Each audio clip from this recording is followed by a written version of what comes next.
Le Coran, sourate 38. Sad, révélé à la Mecque, 88 versets. Au nom d'Allah le Clément, le Miséricordieux. Sad, par le Coran et sa remémoration. Les incroyants sont dans une posture orgueilleuse et dans un schisme. Que de générations avons-nous anéantis avant eux? Ils avaient beau appeler au secours, il n'était plus possible de les sauver. Ils s'étonnèrent de voir qu'un annonciateur était né de leur rang en vue de les informer. Les incrédules dirent: celui-ci est un sorcier et un menteur. Peut-il donc réunir tous les dieux en un seul? Voilà un motif de grand étonnement. Leur élite s'en alla en mettant en garde les autres. Partez maintenant ou soyez pugnaces à l'égard de vos dieux, car telle est la meilleure attitude. Nous n'avons rien entendu de ressemblant dans la dernière religion. Ce ne peut être que pure invention. Pourquoi recevrait-il une révélation en dehors de nous tous? En fait, ils doutent encore quant à notre rappel jusqu'au moment où ils goûteront à mon châtiment, à moins qu'il n'ait des trésors entiers de bénédictions de ton Seigneur, le puissant, le généreux, à moins de posséder la royauté des cieux et de la terre et de tout ce qui se trouve dans l'espace intermédiaire. Pourquoi ne s'élèverait-il pas jusqu'au ciel? Un corps d'armée en déroute, là-bas entre les factions.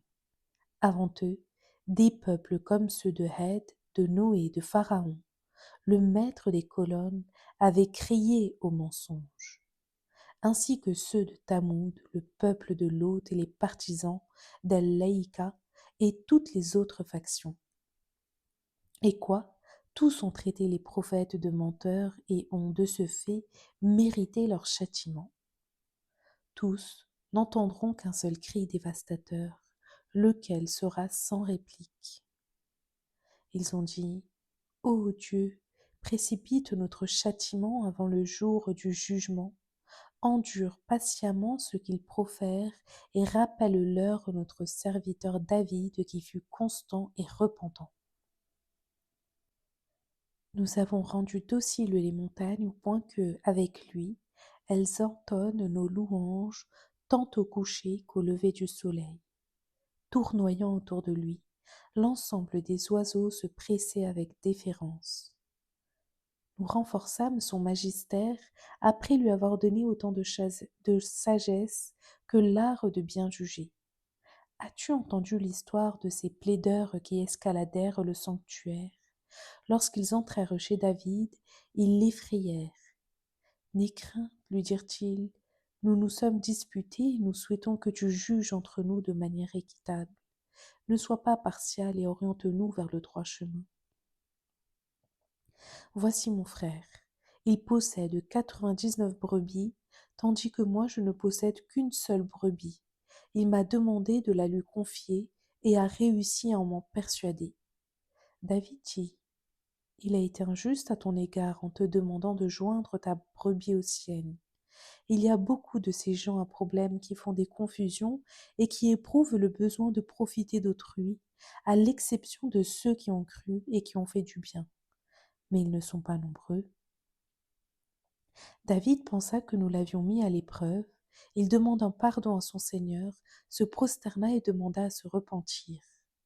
Nous lui pardonnâmes tout, car il jouit auprès de nous d'une place privilégiée et d'un magnifique retour. Ô David, nous avons fait de toi un lieutenant sur terre. Rends la justice auprès des hommes en toute équité, ne suis pas ta passion à la vocation à te faire perdre le chemin de Dieu. Et ceux qui dévient du chemin de Dieu subiront un tourment pénible pour avoir oublié le jour du jugement. Et nous n'avons pas créé vainement les cieux et la terre et ceux qui se trouvent dans leur espace intermédiaire, comme le pensent les mécréants. Malheur à ceux qui n'ont pas cru, car leur sort sera le feu. Allons-nous considérer ceux qui ont accompli de bonnes actions comme les corrupteurs sur terre, ou encore les croyants pieux comme les débauchés? Voici un livre béni. Nous te l'avons révélé de façon que les hommes puissent en méditer les versets et que les gens intelligents puissent s'en souvenir. À David, nous suggérâmes un excellent serviteur, Salomon. Quel serviteur repentant! Lorsque le soir venu, nous lui montrâmes des chevaux d'excellente race, il dit: J'ai préféré l'amour des biens à l'invocation du nom de mon Seigneur, et cela jusqu'au moment où le soleil s'est couché derrière le voile de la nuit.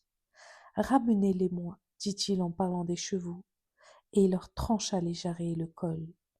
Nous essayâmes en effet de détourner Salomon en plaçant sur son trône un corps, mais il se repentit aussitôt.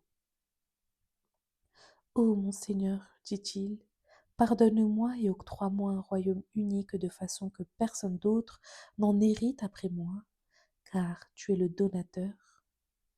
Nous mîmes à sa disposition le vent, de façon à le faire mouvoir selon son bon vouloir. Il soufflait doucement là où il le désirait, et les démons, bâtisseurs aux plongeurs, et d'autres qui étaient entravés les uns aux autres. Tel est notre don, partage-le ou garde-le pour toi sans rendre de compte. Certes, Salomon a place auprès de nous et au retour un excellent accueil, et rappelle le souvenir de notre serviteur Job lorsqu'il interpella son Seigneur. Satan m'a atteint de douleur et de tourments. Frappe du pied, voilà une eau fraîche qui jaillit pour te laver et pour boire. Et nous lui rendîmes sa famille démultipliée en guise de miséricorde de notre part et en signe de rappel pour ceux qui sont pourvus de raison. Prends dans tes mains une poignée de brindilles et frappe-en avec ta femme sans trahir ton serment. Nous l'avons trouvé persévérant, excellent serviteur et repentant. Souviens-toi de nos serviteurs Abraham, Ishaq, Jacob, dépositaires qu'ils sont d'une grande aptitude et d'une claire vision. Nous les avons rendus sincères dans leur culte et dans le souvenir de la demeure future. Ils sont pour nous les meilleurs élus qui puissent exister. Rappelle aussi Ismaïl, Élisée, Doul-Kifl, qui étaient aussi les meilleurs. Ceci est un rappel, mais ceux qui craignent Dieu auront un excellent retour. Des jardins d'Éden avec leurs portes grandes ouvertes pour eux. Ils y seront allongés. Ils y demanderont de nombreux fruits et autant de boissons. À leur disposition, des vierges au regard chaste et d'un âge identique. C'est tout cela qui vous est promis pour le jour du jugement. Tel sera le bien que nous vous donnons, un bien pérenne. Quant aux rebelles, ils auront le plus pénible des séjours, une géhenne où ils brûleront. Quel triste lit que celui-là! Ils y goûteront à une eau bouillante et fétide, et bien d'autres supplices semblables et par paires. Voici que viendra un autre groupe qui sera précipité dans le feu avec vous. Ils ne seront pas reçus avec les bienvenus, car ils vont alimenter l'enfer. Ils diront: au contraire, c'est vous qui n'êtes pas les bienvenus, car vous avez causé notre perte. Ah, quel détestable séjour! Ils diront: Seigneur, celui qui nous a préparé cela, peux-tu doubler sa peine en enfer? Pourquoi, diront-ils encore, ne voyons-nous pas les hommes que nous considérions comme mauvais et que nous avions tournés en dérision, à moins que les regards ne s'étaient pas opposés sur eux? C'est là en vérité la façon qu'ont les occupants de l'enfer de se disputer. Dis-leur: je ne suis qu'un avertisseur et il n'est d'autre Dieu qu'Allah, l'unique, l'invincible, maître des cieux et de la terre et de tout ce qui se trouve dans leur espace mitoyen. Il est le puissant, celui qui pardonne. Dis: ceci, le Coran, est une annonce d'importance capitale, mais vous êtes en train de vous en détourner, et je n'ai d'autres informations sur les controverses du Haut Conseil. Il m'a été seulement révélé que je suis explicitement votre annonciateur, Et lorsque ton Seigneur dit aux anges, je vais créer un être humain à partir d'un peu d'argile, et lorsque je l'aurai bien formé et soufflé en lui de mon souffle, vous vous mettrez devant lui en vous prosternant.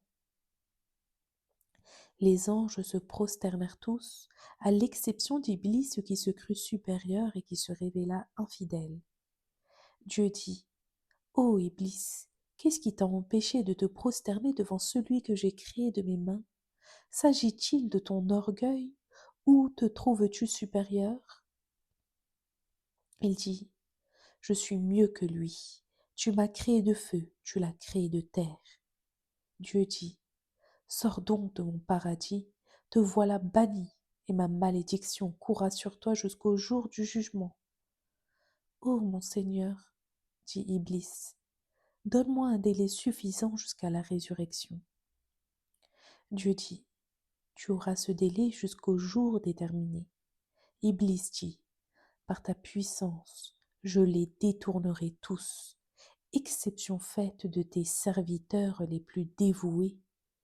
Dieu dit, vérité et la vérité je dis, j'emplirai la géhenne de toi et de tous ceux qui te suivront. Dis, je ne vous demande aucun salaire pour cet enseignement, et je ne me suis pas arrogé abusivement d'une telle mission. Ce n'est là qu'un rappel, le Coran, adressé au monde, et vous aurez de ses nouvelles dans peu de temps.